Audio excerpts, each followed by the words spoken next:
Professor Ragi, allow me to begin with you. One would have thought that there would be severe, sharp criticism that would have come at the back of what Mr. Bidhuri had said. It's language that we really cannot use in studios, and I hope never to use language such as that in studios. But that happened on the 21st of September. Today we stand on the 28th, and yesterday we already know that Mr. Bidhuri has seemingly, at least optics would suggest, rewarded with a poll post.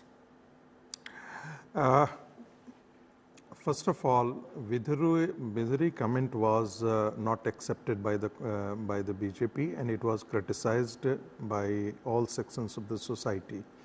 Secondly, what he said was not actually, was not attributed to the entire community and should not be attributed to the entire community. He was responding to the provocation that was made by Mr. Danish Ali. And therefore, it can be treated as a person who is responding to an individual, to another individual at the height of the provocation created by someone. So, to say that it was, it was a communal comment, I little bit disagree. Yes, the tone and the tenor was very bad. It should not happen. It disgraced the parliament, and I think that accordingly the speaker has warned him. But I think that does it give the the Congress party or any other opposition party to make a filthy remark against the BJP? Who doesn't know what Imran Masood had said, that chop off the heads of Narendra Modi, the Prime Minister of this country, elected Prime Minister of this democracy, and how he was rewarded by the Congress party? He was made the in charge of the assembly elections of Uttar Pradesh. He was given a prime position in the Congress party structure. This is not the only thing. Swami Prasad Maurya, the education minister of Bihar, spoke, language of hate against Hinduism, Sanatan Dharma, Ramcharitmanas. Who has cared to the Hindu sentiments? Did you find that the Rahul Gandhi is attributing even one of his, he is very frequent on social media, he is very active on social media, but I never found any of his comments on social media against this kind of diatribes against Hinduism or Hindu Dharma. Look at what DMK has spoken against, what DMK leader has spoken against Sanatan Dharma. Do you find that any of the opposition parties, non-BJP political formation have, spoke even a word against it? Do you think that these are not slurs? Do you think that it is not, against a particular religion? It is Gandhi's Sanatan. When Gandhi is saying that I am Sanatani Hindu and I adhere to it, the same Sanatan religion is being abused on daily basis by the political parties. Okay, Mr. Ragi, as I'm going to bring in Tehseen Poonawala, but I'm going to ask you two questions. You said this comment that was made by Mr. Bidhuri wasn't a communal slur, it wasn't against the Muslim community, and it was more personal in nature and a retort to possibly what Danish Ali said. But I want to ask you, because what was allegedly said on the floor of the House is Mr. Danish Ali, whatever that he might have said, is he a terrorist, a Muslim terrorist? Is he a circumcised one? And does Mr. Bidhuri know that? Is he being asked to leave with, and I don't want to use that slur, a pimp?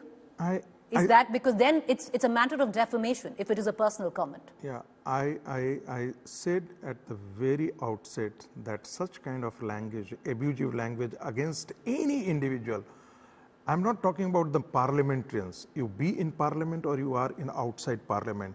The such kind of language cannot be the language of civilized society. But at the same time, I would be saying that such things happen. It's never happened. Let me. The same Danish Ali, in one of the meetings, when somebody raised the Jai Sri Ram, Bharat Mata ki Jai, he was physically trying to abuse somebody. I want to ask you, let's not shift goalposts. I'll just come back to the question. I'm not shifting goalposts. So I'll just come back and ask the same question. You said these things happen. I'll just finish my question. You said these things happen. When in the history of Parliament have these things happened? No. Then maybe my research is very poor, my sentence was not complete. I said that when there are elements of or atmosphere of provocation, sometime we also do. I'm talking about individual. I'm not talking about you, me, or somebody else. I'm just saying that at the height of provocation, sometimes anybody can commit such kind of things. That No, sir. may happen. No. That I may really happen. doubt. I really doubt. That may happen. Right. And for that, he has I really doubt apologized. that would happen, especially on the floor of the parliament. I just want to open the debate. I want to bring in Tehseen Poonawala into the conversation as well. But I would come back and ask you, you named Imran Masood and what the Congress did in terms of fed him after the kind of language he used, not in parliament, but outside against the Prime Minister. So are we to believe that somewhere down the line that the BJP has done the same by rewarding Mr. Bidhuri? But I'll ask that question, sir. But Tehseen Poonawala, the fact is, in technicality, when we look at a suspension, sir, I'll just come back to you. Let me just bring in Tehseen, he's been patient. In technicality, when we look at why should anybody be suspended from the floor of the House is when they challenge the chair, they disrespect the chair. Now, for whatever reasons that be, at the time, the chair didn't deem it as being challenged or being disobeyed too. So, in technicality, he didn't need to be suspended. Good evening, Preeti. At the onset, a very happy Anand Chaturdashi and a very happy Eid-e-Miladun Nabi to all your viewers and to all our fellow citizens. There are two issues here that we need to speak about. One is the macro issue and one is the micro issue. So let's speak first about the micro issue before we go on to the macro issue. The particular issue about the BJP MP, Mr. Ramesh Bidhuri.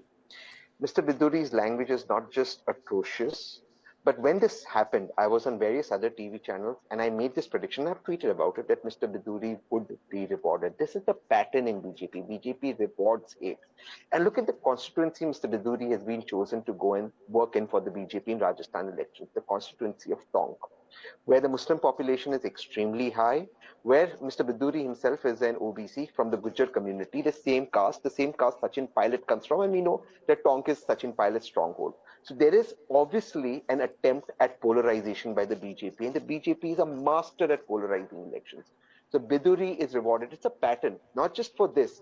Look at Ajay Mishra Teni, his son mowed farmers down. Has he been removed as Home Minister? He's Home Minister. Look at Brij Bhushan Sharan Singh, the Delhi police said he molested women at every opportunity. They gave a press conference on women empowerment. That's how the BJP model generally works. Now let's come to the macro issue, which is the only political party that benefits from hate in our country, and that is the BJP. No other political party benefits from hate. And I can give you specific examples. In the hate speech case, which is also the mob violence case, which is on my name, the Honorable Supreme Court asked for laws to be made and gave guidelines. This is the case on my name. I went to the then Home Secretary on the orders of the Honorable Supreme Court. Not only were the laws not formed, Amit Shah sir got up in Parliament and said we don't need to form any such laws. Again, who benefits from this? The fact is the BJP can only win elections by polarizing. Otherwise, the BJP can't win. Preeti, just look at a pattern from West Bengal to Kerala to Rajasthan to anywhere in the country, wherever there is Manipur, wherever there is violence, on one side of that violence is the BJP supporters. It could be anyone on the other side. It could be TMC, it could be the left, it could be Congress, it could be anyone. But there's always BJP supporters. They always are the common element. BJP's only claim to victory is violence. And therefore what Rahul Gandhi said is something very important. He said we must not allow the BJP to distract because the BJP's growth is based on spreading violence. Nobody in their right mind would allow Ramesh Bidhuri to get the posting that he got. One last point. BJP has so many MPs. Why did Ramesh Bidhuri have to go? Why did he have to go to Tonk? The idea is to polarize. And that is where the BJP excels in. All right. I'm going to come back. Mr. Ragi, I know you want to respond. Take that opportunity, but do answer this question as well. When one doesn't take strong action on hate speech such as this, and I would hope, somewhere down the line you do accept that it was a hate speech, but I leave it up that to your wisdom. But if action is not taken, the message that goes by is that if it can happen in the parliament, it's okay, where the regular society is concerned. What's also happened in the last 2 days is, Mr. Ragi, yesterday, a young, maybe mentally challenged Muslim man was beaten to death because he stole prasad from a Ganesh Pandal. His family alleges, bystanders allege it happened because he was Muslim. It is the impression that because he was a Muslim and therefore it has been done. Since it has happened to a Muslim, this kind of interpretation is coming. Might be possible this could have happened to anybody else.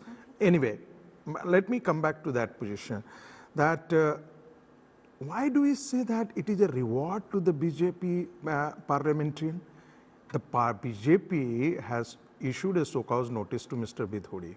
In meantime, he is a legitimate party member. He is a parliamentarian, and the party has assigned a work. Why it should be treated as it is a reward? And second thing, I think that BJP set an example before the Indian politics by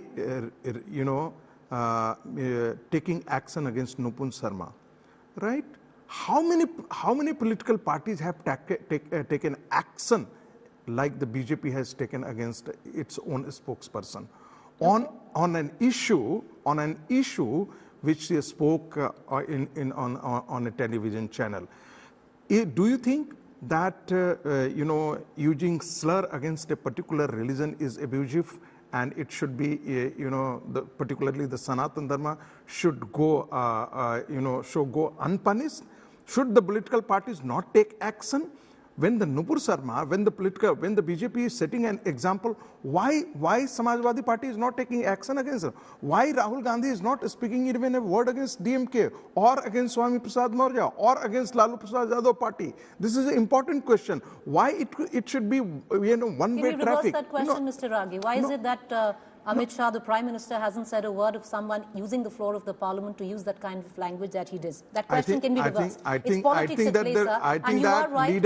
that leader at that point of time, Rajnath Ji, responded to this. But sir, the fact he apologized. The fact is ultimately there is no in particular. I would hope every religion, and I think you would also hope, be respected with equal warmth. But I want to cut across. Tehseen, you wanted to answer. Please go ahead. Yeah.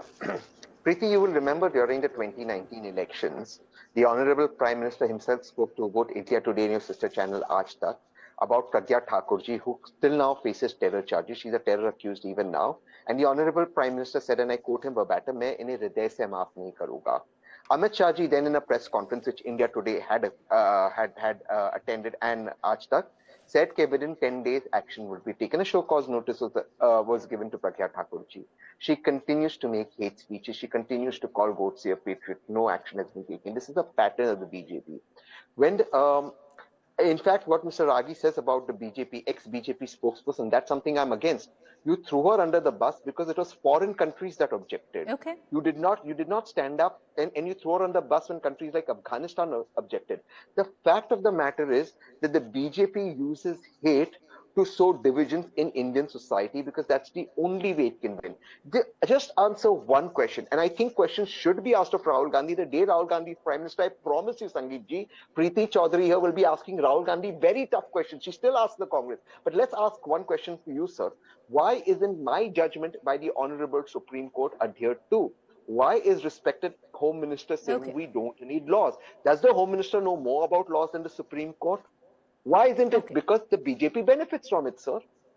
All right. We can, you have 10 seconds, Preeti, sir, please. Preeti, Tehseen is making a premise that the BJP should not respond to the communal hatredness used by the Congress party. Is Sartan Se Juda, talking about Sartan Se Juda, is not a communal slogan? Is it not a kind of hate speech? And if the BJP is responding to it, you are raising the question, if you are indulging in the communal politics, ARC Visap is writing later specifically for a particular religion to vote for a particular political party. Is it not communal? And if the BJP is responding to that, we heard you, Tehseen. I need to close the show. Tehseen, 10 seconds. Yes, I know you said that. 5 seconds. 5 seconds. Sir, Tanse Juda is communal. Therefore, we are saying make a law and arrest them. All right, with that, I've reached the end of this debate because ultimately, let's just hope we keep the politics out of it, but we haven't. Because if we had, then the likes of Mr. Bidhuri today wouldn't be polled in charge of Tonk district in Rajasthan.